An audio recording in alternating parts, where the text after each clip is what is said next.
سلامونه ملګرو، امید لرم ټول بخیر. اکثر زمونږ ډېر خلکو ته سټرس وي، هغه بیا انزایټي ته بدل شي، خو دوی ته پته نه وي دا څنګه مونږ منیج کړو. په وجود کې چې کله سټرس یې واقع کېږي، نو دا په مختلف طریقو باندې ځان ظاهروي، ځان ایکسپریس کوي. په چا باندې داسې د بدن مختلف بیماریانې، درد او بیهوشي، او په چا باندې چې کوم دی رپېدل، په چا باندې یره، خوله، دا مختلف قسم شیزونه ظاهرولای شي.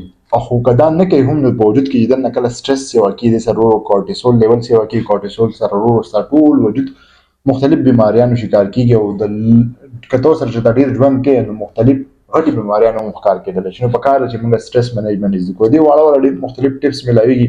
ما یو کس ته دا شیز ښودو چې کله تا باندې هسې چا سره خبرې کوې، یا د باندې سټرس راځي، یا دغه نو ته دا سپینر چې کوم دی دا ګرځوه.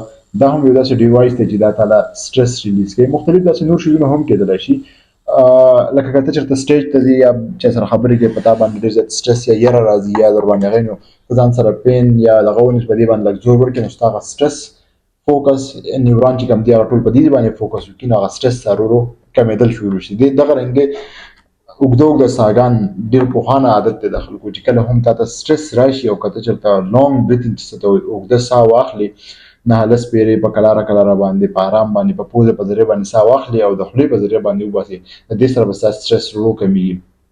دې نه علاوه ته خپل ټایم ټیبل او ټایم منیجمنټ سکلز زده کړي، چې تا باندې ډېر زیات کارونه وي، نو هغه تا باندې سټرس نه پیدا کوي. او د هغې سره سره که چېرته داسې خبرې وي چې ستا په ذهن کې وي او تا تنګوي، نو پکار ده چې ته یې په ځان سره ولیکې، یا د بل ملګري سره، یا د داسې پوهه کس سره شیر کړې چې هغه ستا دماغو نه وځي، او هغه هم چې کوم ستا سټرس دی هغه کمېږي.